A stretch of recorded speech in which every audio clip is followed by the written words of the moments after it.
Hello students, chapter from tasting to digesting में आज हम पढ़ेंगे डिहाइड्रेशन एंड ग्लूकोज ड्रिप। सबसे पहले जान लेते हैं डिहाइड्रेशन क्या होता है। डिहाइड्रेशन जैसा कि नाम में ही लिखा हुआ है डी, तो डी मीन्स क्या होता है? डी मीन्स होता है रिमूवल। रिमूवल, अब किसी भी चीज़ का रिमूव हो जाना। यहाँ पे बाकी आगे का देखिए, हाइड्रा, हाइड्रा मीन्स होता है water. So removal of water, dehydra.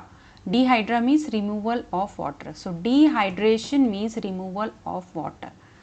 So dehydration of human body means कि पानी का ख़त्म हो जाना, पानी का लॉस हो जाना, loss of water from the human body. It means loss of water and energy in the body due to vomiting and loose motion. Loose motion या vomiting होने से जो लॉस ऑफ वाटर होता है ह्यूमन बॉडी में और उससे energy भी लूज़ हो जाती है, उसे हम डिहाइड्रेशन कहते हैं। To overcome this situation of body, glucose drip और sugar salt solution is given. अब डिहाइड्रेशन जब हो जाता है, बॉडी में एनर्जी बिल्कुल नहीं रहती है, इसको ओवरकम करने के लिए, इससे एनर्जी वापस लेके आने के लिए ग्लूकोज ड्रिप दिया जाता है, जिससे कि इमीडिएटली बॉडी में एनर्जी आ जाए। उसके लिए हम शुगर सॉल्ट सॉल्यूशन भी दे सकते हैं और आप ORS का घोल जो कहते हैं वो भी दे सकते हैं।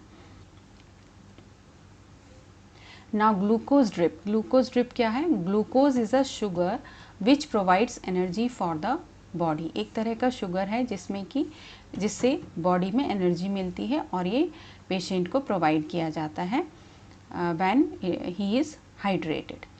Now, glucose is naturally present in body fluids and is needed for normal body function.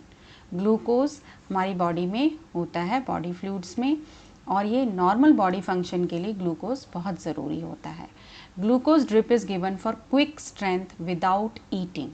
हम नहीं भी खाते हैं, जब हमें वॉमिटिंग या लूज मोशन होता है और उससे हमारी बॉडी में स्ट्रेंथ और एनर्जी नहीं आ रही होती है, तो हमें ग्लूकोज ड्रिप चढ़ाया जाता है। ग्लूकोज ड्रिप चढ़ाने से इमीडिएट स्ट्रेंथ आ जाती है। ग्लूकोज ड्रिप और sugar salt solution is given to patients who have low levels of sugar in their blood और आर हाइड्रेटेड। ऐसे पेशेंट जो डिहाइड्रेटेड हो गए हैं, जिनमें कि शुगर लेवल कम हो गया है, उनमें हम ग्लूकोज ड्रिप को चढ़ाते हैं। डॉक्टर्स इसका यूज़ करते हैं या फिर शुगर सॉल्ट सॉल्यूशन भी पिलाया जाता है। चलिए अब जान लेते हैं फूड क्या होता है और उसके कंपोनेंट्स क्या होते हैं। Food and it's components. What is food? All living beings need food. Food की सभी को ज़रूरत होती है, एनिमल्स हों, प्लांट्स हों या human beings. Food gives us energy for doing activities like studying, playing, walking, talking. इस तरह की एक्टिविटीज़, जो भी हमारे अंदर एक्टिविटीज़ करनी है बॉडी से, उस सब के लिए फूड की ज़रूरत होती है। Some of our energy is also use to help us grow. और कुछ एनर्जी हमें बड़ा होने के लिए भी, ग्रो करने के लिए भी, हमारे मसल्स वगैरह सब ग्रो होने के लिए, बॉडी पार्ट्स वगैरह, उसके लिए भी एनर्जी चाहिए होती है और उसके लिए भी फूड की ज़रूरत होती है बॉडी को। कंपोनेंट्स और न्यूट्रिएंट्स ऑफ फूड। कंपोनेंट्स या न्यूट्रिएंट्स ऑफ फूड, ये क्या होता है? Food contains 5 main components. Main components होते हैं फूड के, that are carbohydrates, fats, proteins, vitamins and minerals. Our body needs all these nutrients in adequate amounts to remain healthy. Carbohydrates, fats, proteins and vitamins, minerals, ये सभी nutrients होते हैं या हम components भी कह सकते हैं, और ये सभी की सही मात्रा में हमारी बॉडी में जाना बहुत ज़रूरी होता है। बिल्कुल सही राइट अमाउंट में इनका हमारी बॉडी में ज़रूरत होती है। Now roughage. What is roughage? It is undigested part of the plant food. जो भी प्लांट फूड हम खाते हैं, उसका अनडाइजेस्टेड पार्ट को हम रफेज कहते हैं। It helps in moving the food easily through our digestive system and proper removal of waste from our body. ये हमें क्यों यूज़ करना चाहिए, क्यों हमें खाना चाहिए रफेज?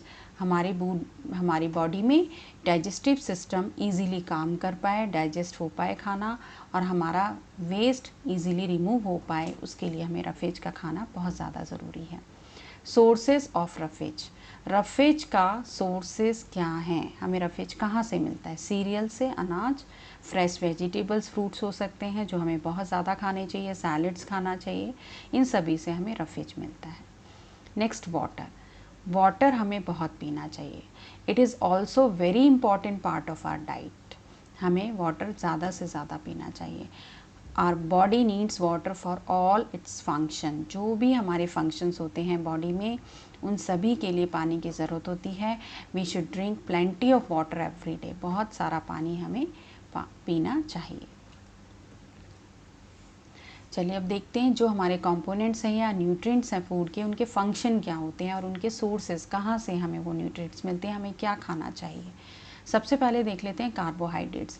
कार्बोहाइड्रेट्स क्या करता है? Provide energy to the body, body को एनर्जी देता है।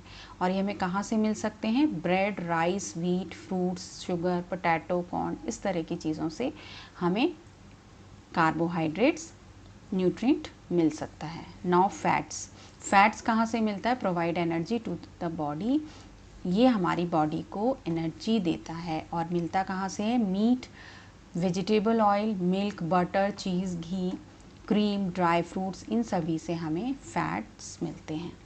नाउ प्रोटीन्स कहाँ से मिलते हैं? हमें मिलते हैं चिकन, फिश, एग्स, मिल्क, चीज़, पल्सेस, सोयाबीन, इस तरह के फूड आइटम से हमें प्रोटीन्स मिलता है। और वो फंक्शन करता है हमारी बॉडी में, क्या काम आता है? Essential for growth and muscle building. जो हमारी बॉडी में ग्रोथ होती है बॉडी पार्ट्स की, वो सभी के लिए, और मसल्स की, इन सभी के लिए प्रोटीन्स की ज़रूरत होती है। Vitamins needed in small amounts for the normal functioning of our body, हमारी बॉडी के जो फंक्शंस हैं, नॉर्मल फंक्शन चलते रहे, उनके लिए विटामिन्स की ज़रूरत होती है। ये हमें फ्रूट से, ग्रीन लीफी वेजिटेबल्स, एग्स और फिश से भी मिलते हैं। नाउ मिनरल्स, मिनरल्स हमारी बॉडी में कौन कौन से मिनरल्स की ज़रूरत होती है? Iron, calcium, iodine and phosphorus are some important minerals required by our body. Help in keeping our body, हमारे में बॉडी में क्या फंक्शन करते हैं? Help in keeping our body healthy by strengthening the bones and maintaining normal heart beat. Lack of calcium in the diet makes the bones weak, अगर calcium हमारी body में कम होगा तो हमारी बोन्स वीक हो जाएंगी। और इन्हीं सब मिनरल से हमारी बोन्स बहुत अच्छे से हेल्दी रहती हैं और हार्ट बीट भी अच्छी रहती है। इनके सोर्सेज क्या हो सकते हैं? कहाँ से मिनरल्स मिलेंगे? फ्रूट्स, वेजिटेबल्स, मिल्क, एग्स, इन सभी से हमें मिनरल्स मिल सकते हैं। अब यहाँ पे हम कुछ सोर्सेज देख लेते हैं कौन कौन से होते हैं। इनकी पिक्चर्स दी हुई है, हमने वहाँ पे उनके नेम्स देख लिए थे। सोर्सेज ऑफ फूड जो थे, जो न्यूट्रिएंट्स हमें मिल सकते हैं कहाँ से? सोर्सेज ऑफ कार्बोहाइड्रेट्स, यहाँ आप देख रहे हैं जो नाम हमने पढ़े थे वहाँ पे, ब्रेड, और यहाँ पोटैटो, राइस, ये सारी चीज़ें, चपाती, ये सारी चीज़ें यहाँ पे हैं। उसके बाद सोर्सेज ऑफ फैट्स, ऑयल, घी, इन सब चीज़ से मिलता है हमें, यहाँ पे आपको दिखाई दे रहे हैं सब।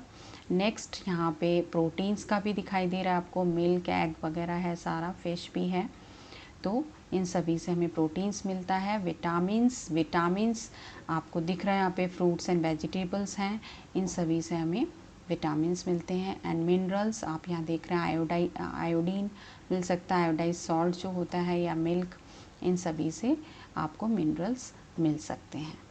Thank you students. इस चैप्टर से रिलेटेड वीडियोस और एनसीईआरटी चैप्टर से रिलेटेड वीडियोस देखने के लिए डिस्क्रिप्शन बॉक्स में लिंक देख सकते हैं, और मेरे आने वाली वीडियोस को देखने के लिए सब्सक्राइब करिए अपना चैनल माइलस्टोन।